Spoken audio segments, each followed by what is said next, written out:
بسم اللہ الرحمن الرحیم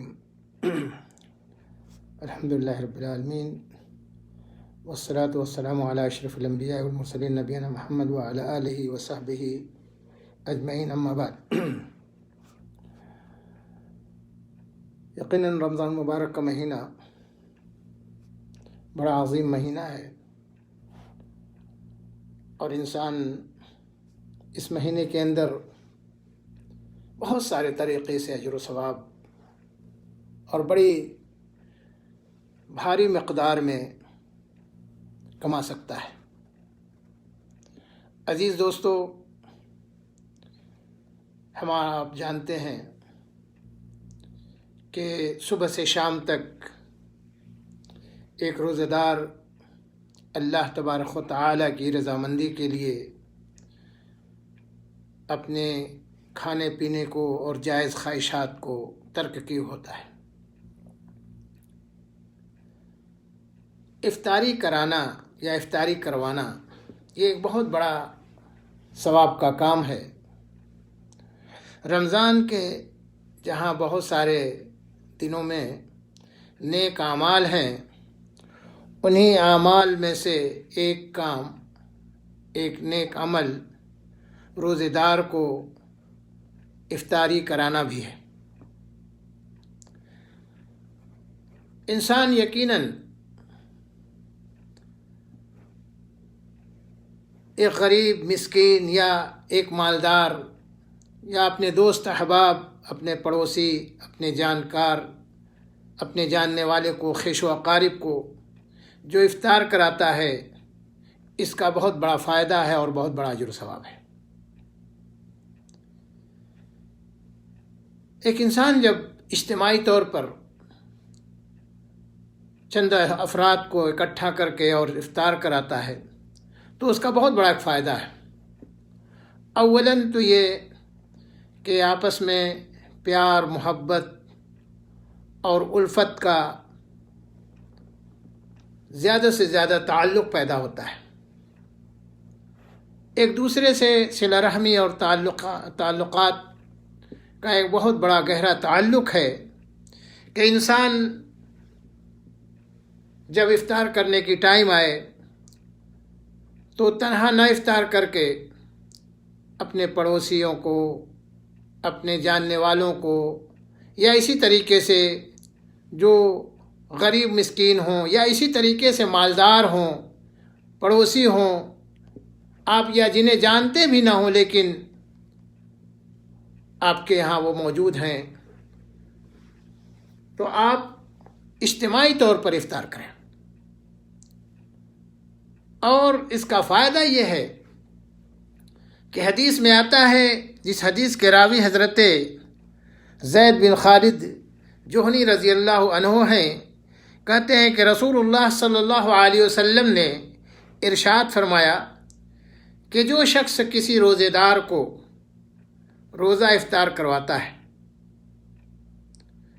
تو جتنا اس روزے دار کو روزہ رکھنے کا ثواب ملتا ہے، اتنا ہی ثواب اس روزہ افطار کرانے والے شخصوں کو ملتا ہے۔ غور کیجئے کہ آپ کا کچھ نہیں گیا، لیکن ایک روزے دار کے روزہ رکھنے کے برابر آپ کو بھی ثواب ملا۔ یہ روزہ دار جب آپ کے ساتھ شریک ہوتا ہے، آپ اسے دعوت دیتے ہیں اور اپنے دسترخوان پہ بلاتے ہیں، افطار کرواتے ہیں، تو یہ نہیں کہ آپ کے اس کھانے کے اندر کچھ کمی ہوئی اور آپ کا نقصان ہوا، نہیں، بلکہ اللہ تبارک و تعالی اس کے بدلے میں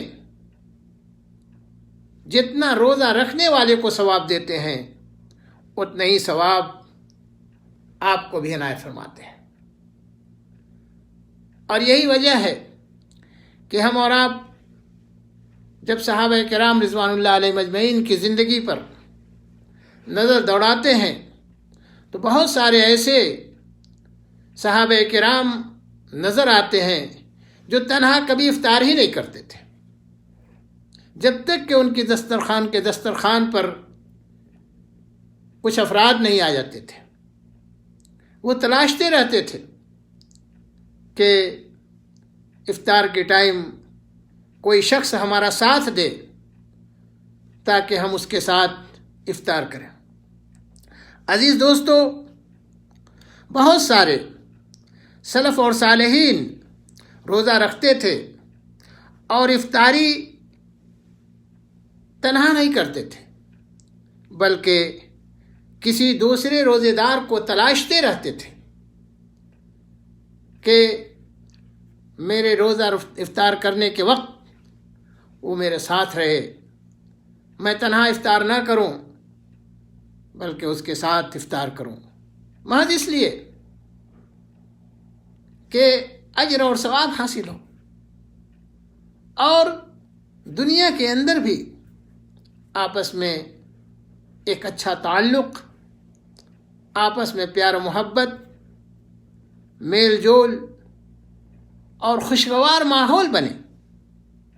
اسی لیے حضرت عبداللہ ابن عمر، اسی طریقے سے داؤد طائی اور مالک بن دینار اور احمد بن حنبل، ان لوگوں کے نام یہ سر فہرست ہیں۔ یہ لوگ تنہا افطار نہیں کرتے تھے، بلکہ ہمیشہ کسی نہ کسی شخص کو اپنے دسترخوان پر لے کر کے افطار کرتے تھے اور کرواتے تھے۔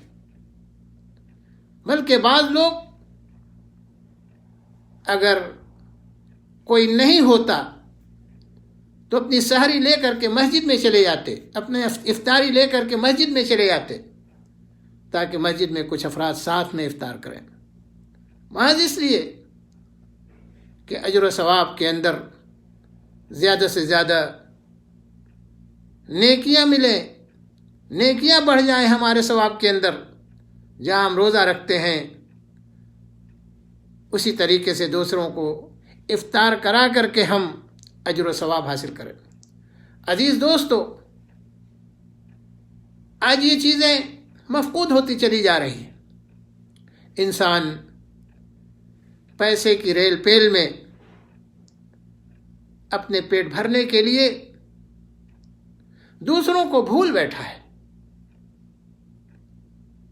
اور انواع و اقسام کے افطاری کے قسمیں، افطاری کے انتظامات کر لیتا ہے، لیکن ان لوگوں کو بھول جاتا ہے جو کسی وجہ سے یا تو غریب ہیں یا غریب نہیں ہیں لیکن وہ مالدار ہیں، لیکن اپنے اس پیسے کے دھن میں وہ کسی غیر کو نہیں بلاتا ہے۔ نہیں دوستو، افطاری کرنے اور کروانے کا بڑا اجر اور ثواب ہے، اس لیے ہم لوگوں کو ہمیشہ چاہیے کہ اس کا اہتمام کریں۔ اجر و ثواب کے اندر کوئی کمی نہیں ہوتی ہے۔ یہ نہیں کہ آپ نے افطار کروا دیا تو آپ کا اجر و ثواب کم ہو گیا اور آپ کے اجر و ثواب سے جس کو آپ نے افطاری کرایا اسے ثواب مل گیا، نہیں، بلکہ اس کو بھی ثواب ملتا ہے جس نے آپ کے دسترخوان پہ افطار کیا، اور آپ کو بھی اتنا ہی ثواب ملتا ہے جتنا افطار کرنے والے نے روزہ رکھا اس کو ثواب ملتا ہے۔ عزیز دوستو، اس لیے رمضان المبارک یہ نیکیوں کے لوٹنے کا مہینہ ہے۔ اس مہینے میں ہمیں اور آپ کو چاہیے کہ جس طریقے سے بھی ہو زیادہ سے زیادہ اجر و ثواب حاصل کرنے کی کوشش کریں۔ جیسے بھی ہو ہم اللہ کے رسول صلی اللہ علیہ وسلم کے بتائے ہوئے طریقے کے مطابق اپنی زندگی گزاریں۔ یقین جانیے دوستو، اس میں ہمارے لیے اجر و ثواب ہے، اور یہ اجر و ثواب لوٹنے کا بہت بڑا ذریعہ ہے۔ اس لیے دوستو، ہمیں افطاری کروانے سے، دوسروں کو اپنے دسترخوان پر بلا کر کے کھانا کھلانے سے کبھی کوتاہی نہیں کرنا چاہیے۔ اللہ وحدہ لا شریک سے دعا کرنا چاہیے اللہ تبارک و تعالی ہم لوگوں کو اس چیز کی توفیق عنایت فرمائے کہ افطاری کے وقت ہم دوسروں کو بھی اپنے دسترخوان پہ بلا کر کے افطار کروائیں تاکہ زیادہ سے زیادہ اجر و ثواب کے مستحق ہو سکیں۔ اللہ تبارک و تعالی ہم لوگوں کو نیک عمل کرنے کی توفیق عنایت فرمائے۔ وآخر دعوانا ان الحمد للہ رب العالمین۔ السلام علیکم ورحمۃ اللہ وبرکاتہ۔